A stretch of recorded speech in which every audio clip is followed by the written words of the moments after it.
Welcome to section 7.2. We're going to move on from simplifying rational expressions to multiplying and dividing them. So let's just start with reviewing some fractions because, again, you understand the fundamentals of what fractions are and how to work with them. A lot of this just kind of comes from that. So I want you to pause the video and multiply 6/7 times 21/12. Go ahead.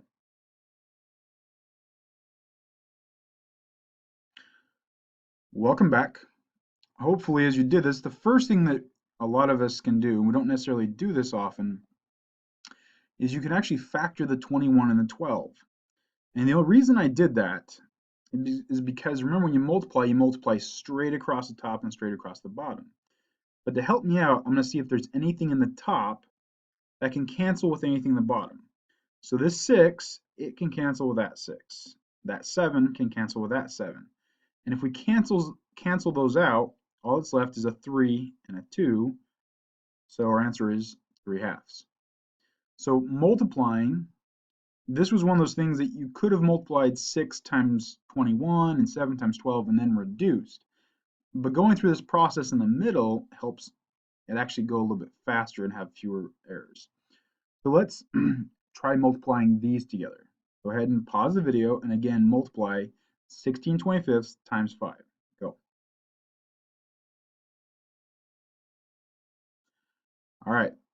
Now when we're doing this multiplication, one of the first things you could do is you can rewrite 5 as 5/1.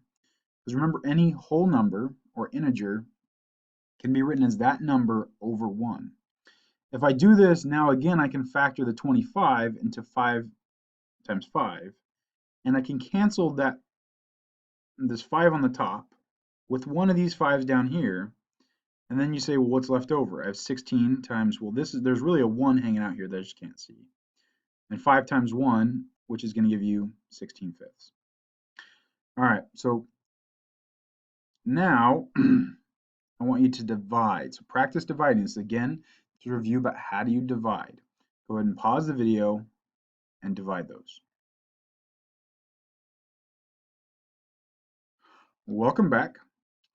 Now, as we divide, remember, dividing by fractions, same thing as multiplying by the reciprocal. So once I do that, it just goes back to the previous two examples where I can do some factoring, I cancel appropriate things, and then I multiply what's left. Well, the top, all that's left is 3, but then the bottom is 4 times 2, so I have 3/8. So this whole process about how to multiply and divide fractions, I was taking this time because if you understand this, and you understand how we did simplifying in 7.1, this should make a lot more sense. Again, notice we factored, so factoring again is going to play a role in all this. So let's just work through some examples of rational expressions. So here's my first example. So the first thing I want you to do is ask yourself, can you factor the numerator or denominator? And we can start talking about, we can factor 9, we can factor the 4, but the polynomials we cannot factor. So because the polynomials cannot factor, we can just multiply straight across. And notice 4 times x plus 4, I can multiply in any order, so do like this. Now the polynomials, notice they're not the same, so they're not going to cancel, and 9/4 can't be reduced. So this is our final answer. We literally can just multiply straight across. When you're entering your answers, whether it be on the homework, whether it be in my math lab, etc., you do not need to multiply it out. You can leave it in this factored form. In fact, that's encouraged because it's easier for you to see if there's anything that can be simplified. So let's do another example. So I want to multiply these two polynomials. So the first thing that I would do is I would factor any of the polynomials if you can. Go ahead and pause the video and factor if possible. Well, notice the first two polynomials, hopefully you realized I cannot factor the x plus 4 and x minus 7. But this, there's a greatest common factor in both. The numerator has a greatest common factor and the denominator has a different one. Specifically, I can factor into 3 times x minus 7 and 4 times 2x plus 1. Well, now that I look at that, I have a factor, this x minus 7 will cancel out. because they're the same. So only if they're the same are they going to cancel. So I can cancel those and then multiply, well, what's left? On the top, I have 3 times x plus 4. The bottom is 4 times x times 2x plus 1. And so that is our final answer.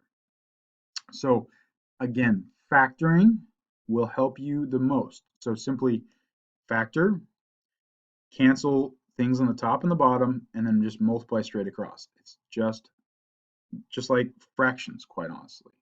So I want you to try to do this one. Go ahead and pause the video and try to multiply those together.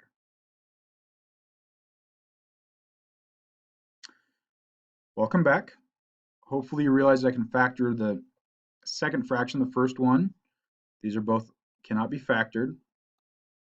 So if I factor out the greatest common factor, now I'm looking for things that are in common. Well, again, only the x plus 5s are in common. So those cancel, and then I just write whatever's left as a multiplication. Let's move on to dividing.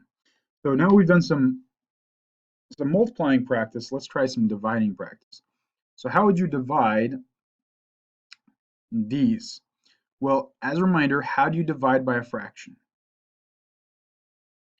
Hopefully you're saying, well, I flip the second one and change it to multiplication. Just like that. So now that we've changed it to multiplication, it just goes back to the 3 examples we did before. So go ahead and pause the video and try to finish doing this problem by just multiplying out what we have left.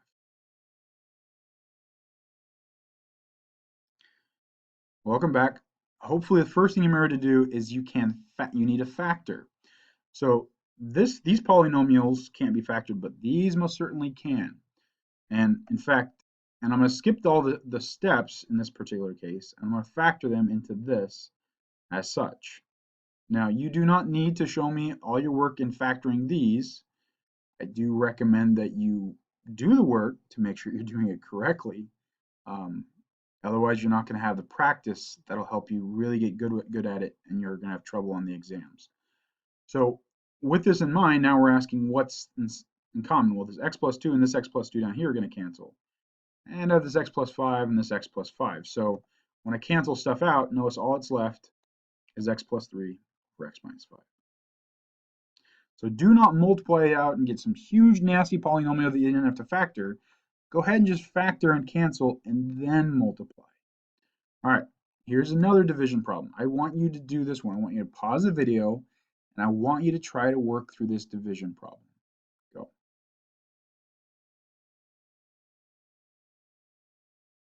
Well, welcome back. Hopefully the first thing you remembered is I can flip the second polynomial. I take the bottom, move it to top, top to bottom, or denominator to numerator, numerator to denominator, if you want to get technical. And we change the division to multiplication. With that in mind, we now factor. And this is a difference of squares, so factors. Now, what do they have in common? This x plus 2 and that x plus 2 are going to cancel. Notice this x minus 2 and this x minus 2 do not cancel because they are both on top. If they're both on top, they do not cancel. They only cancel if they're different. So notice I didn't do any of the factoring or canceling until I changed it to multiplication. This messes people up all the time. So change it to multiplication, then factor, then cancel. If we multiply what's left, we'll get x minus 2 times x minus 2, or x minus 2 squared over x. All right, let's try this one now. I want to divide.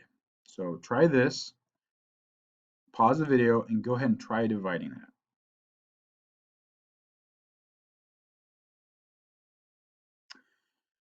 Well, hopefully the first thing you realized is this right here, this polynomial, I don't know how to divide by this. I only know how to divide by fractions. Well, I can turn this into a fraction.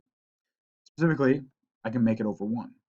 Then once it's over 1, I can change this to a multiplication by flipping. Now, if you didn't do that, go ahead and pause the video. Keep going from here. Otherwise, we need to ask ourselves, how does this factor? Well, it's a difference of squares. So it factors into 3 minus x and 3 plus x. Well, 3 plus x and x plus 3, because addition doesn't really matter, the order. So those are going to cancel out. And I'm left with just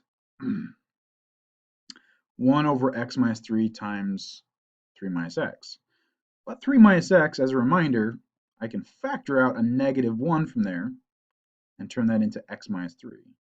And 1 divided by negative 1 turns that into negative 1 over x minus 3 squared.